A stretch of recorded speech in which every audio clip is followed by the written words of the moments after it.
Is the mayor of Night City being mind-controlled by a rogue AI? In this video, we'll be putting on our Sherlock spectacles and tinfoil hats to explore the greatest mystery in Cyberpunk 2077. What's up everyone, Big Dan here.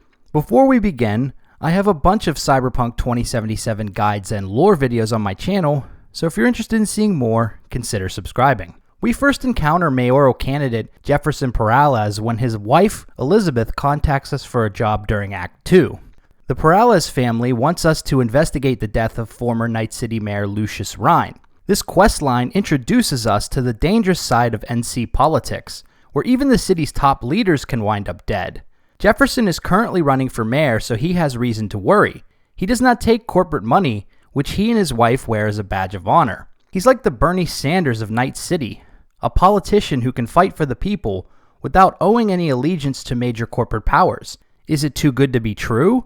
Are there truly any self-made politicians in Night City? We'll have to play on to learn more.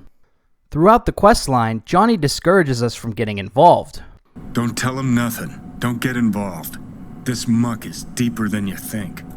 Suck you in if you're not careful. Later in the game, we receive a phone call from Jefferson asking us to come meet with him about a sensitive matter. When we arrive at the apartment, our progressive politician seems a bit stressed out. No, I'm not sucking anyone's dick just so they can fuck me in the ass! The matter at hand is a recent break-in, which the Peralez family tell us more about. We've had a break-in. Not the usual kind, though. So unusual how? A couple of days back, dead of night, something wakes me. A noise. I grab my pistol and come out of the bedroom. See a stranger. He looks like he's about to reach for it, so I pull the trigger. Nail him? No idea. My head started spinning and I passed out. No trace of him the morning after. I'd like you to find him. Find out what he wanted. Keep in mind anytime Jefferson or Elizabeth mention experiencing blackouts, headaches, or memory issues. The strangest part about the break-in is that there's no trace that it ever occurred. Security look into this? Say anything? This is where things get a little weird. They claim there's no sign of a break-in or of a shot being fired. Security cams didn't record anything. Guard outside didn't see or hear anything. They suggested Jeff must have had a bad dream. Convenient answer. This security outfit, SSI. Who are they? Been on the market the last 15 years. They have clients across the city. If memory serves, they came recommended. An acquaintance. You think SSI might be behind this? No clue yet. Anyone besides SSI come to mind readily? Walden Holt? He did kill the last mayor. And the polls do have him trailing Jeff. But it could be anyone, really. Jeff has many enemies, a lot of them powerful. We could sit here naming names all day. As we investigate the apartment, we'll find patched up bullet holes and traces of blood. It's clear that SSI wasn't being honest, and that there definitely was an intruder. What reason could they have to lie to their employers about the security situation? SSI has set up a workstation in Elizabeth's old den. The computer terminal has access to the security cameras inside the apartment. If you look at the Files tab, you'll notice that all recent security footage has been deleted. A message on the SSI terminal called Welcome Aboard gives us some insight into the inner workings of the security team. Teams are coded into 3 security classifications: orange, blue, and black. The latter 2 being the highest clearance and having access to Sector 0. Team members are asked to report any behavioral anomalies occurring with Elizabeth and Jefferson. We'll also discover messages detailing what happened the night of the break-in. We have an urgent situation on the main site. There was a behavioral anomaly during maintenance works, and a blue agent was injured by target Alpha. Alpha is secure, but Blue 66M is in critical condition. I'm requesting access to Sector 0 in order to retrieve medical supplies. Looks like SSI's employees knew about the break-in. Returning to the site of the gunshots, if we follow the trail of blood, we'll discover a hidden doorway. Why is this door concealed? Where? There's no door here. Scanner's showing something different. Wait, you mean here? Right here. It's closed. Previous owners, left over, maybe? No. Open it. Somehow, please.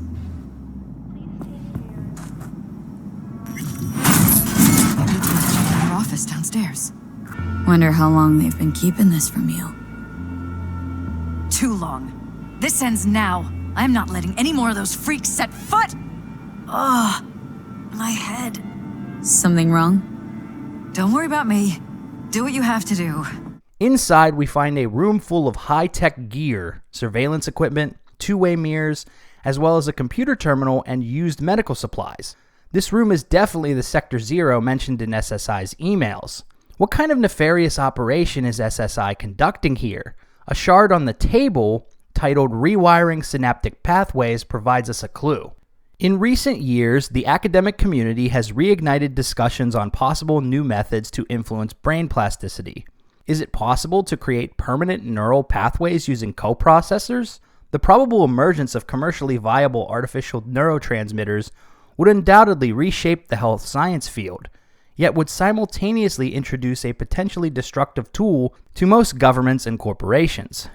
The field of plasticity manipulation remains in its infancy, but most experts agree we should prepare for a future in which such neurological rewiring will become as commonplace as the cybernetic implants used so pervasively today.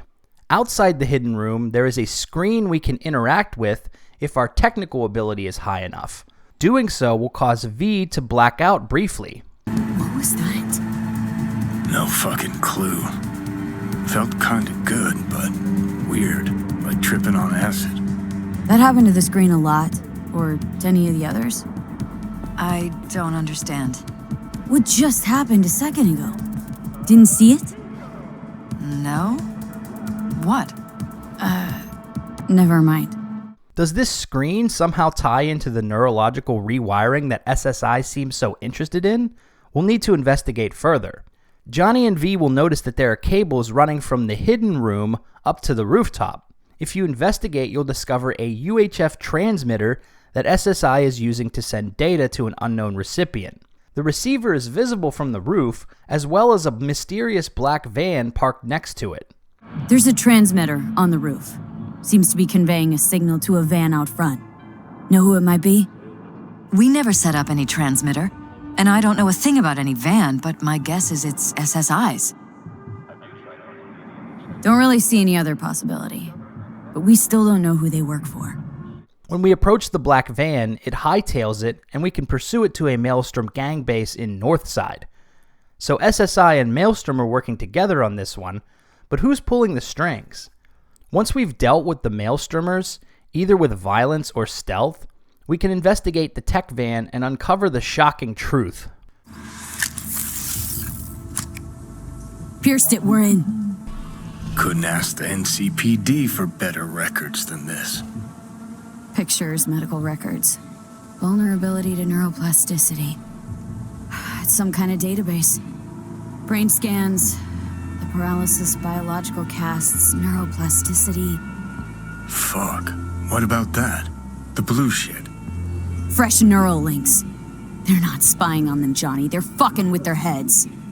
Mean to say someone's literally controlling our upstanding politicians' minds?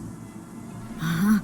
Red blots are memory residue in the hippocampus region. See how they're bleeding into the blue?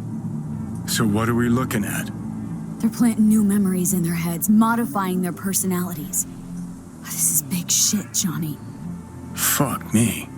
Now the headaches and memory lapses are making a lot more sense. Remember Elizabeth's reaction when we uncovered the hidden room? This ends now. I'm not letting any more of those freaks set foot. Ugh, my head. Someone is altering Elizabeth and Jeff's brains with the help of SSI. Who could be behind all this? This mind control project is similar to the one created by Night Corp and uncovered by Sandra Dorsett. Night Corp developed an AI that could radically alter the target's personality through subliminal conditioning. Uncovering this knowledge put Sandra at risk and was likely the reason she was nabbed by scavvers at the beginning of the game, because powerful people thought she knew too much and needed to be taken care of. This is just an interesting aside. There's no evidence that's tying Night Corp to this specific questline, though.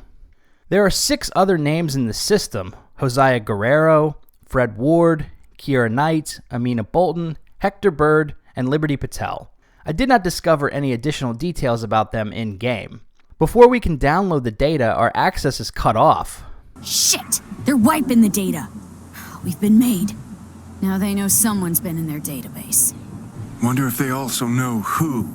Once we report our disturbing findings to Elizabeth, she asks us to meet her at a noodle shop in Kabuki Market. She begins by telling us that she began noticing changes in Jeff's personality and memories a while ago. A while ago, I started noticing some changes in Jeff's behavior.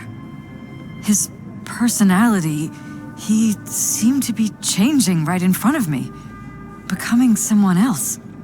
How so? He stopped reading, forgot the title of his favorite movie. Even his musical taste changed overnight.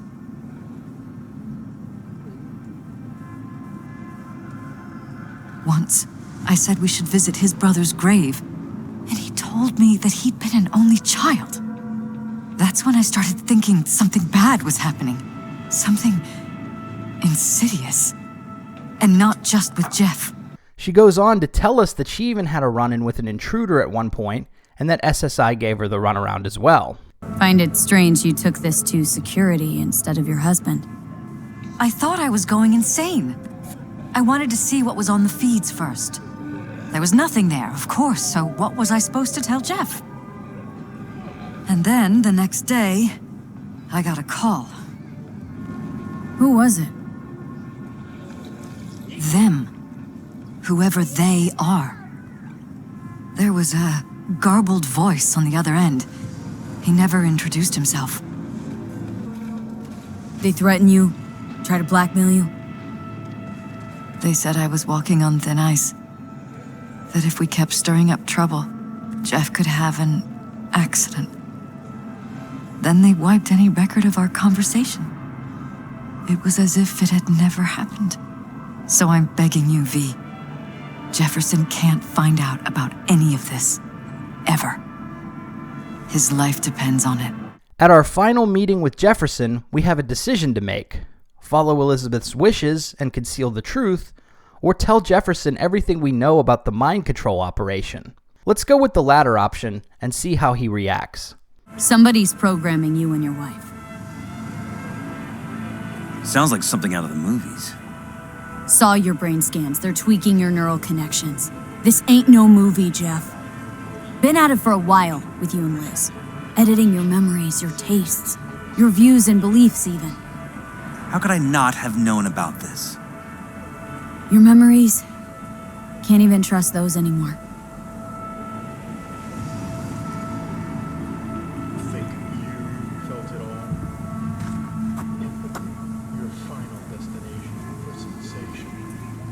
If that's true, I'll never know what's real in my life and what's a lie, fabricated. Wait, the intruder. I have to find him. Got no idea how we go about doing that. First, I'll find him. Then I'll find whoever's behind this.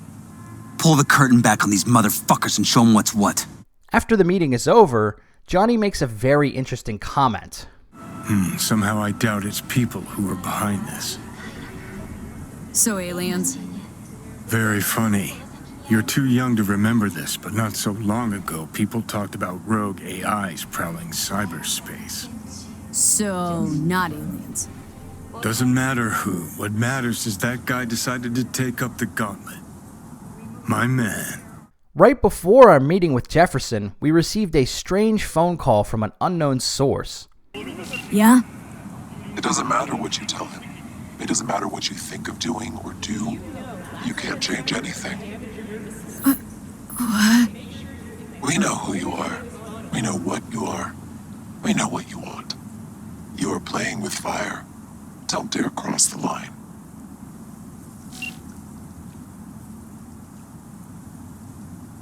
Fuck.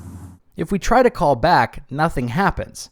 However, if we take a look at the balcony overlooking our meeting point, we'll notice a strange figure keeping watch over Jefferson and V. Our Kuroshi scanner identifies the man as Mr. Blue Eyes. Mr. Blue Eyes is a character that we can interact with later in the game if we choose the Path of Glory ending, where Johnny infiltrates Arasaka Tower and then returns V back to her body. Mr. Blue Eyes has access to incredible amounts of funding. He puts V up in a penthouse suite, pays for Delamain's premier cab service to bring her to the afterlife, and is hiring her for a major heist in outer space. Could Mr. Blue Eyes be the rogue AI that was controlling the Peralez family? Let's examine the clues. What suggests that Mr. Blue Eyes is an AI? The persistent, glowing blue eyes are the first hint. In Cyberpunk 2077, people's eyes will often glow in a persistent orange or blue tone whenever they are being controlled remotely by another person or program. We see this with the various dolls we meet throughout the story. The permanent glowing eyes suggest that Mr. Blue Eyes may be controlled remotely by someone or something else. Could this body just be an AI-controlled husk? A conversation with Gary the Prophet hints at this possibility. You can recognize them by their cold blue eyes. Creatures born centuries ago on the Antarctic ice sheet.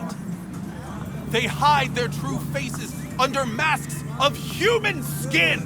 Two-faced snakes, oppressors of humanity! One other interesting detail is the signet ring worn by Mr. Blue Eyes. It's very similar to a signet ring worn by Jefferson Peralez, as well as Anders Hellman, creator of the biochip, and even Gary the Prophet.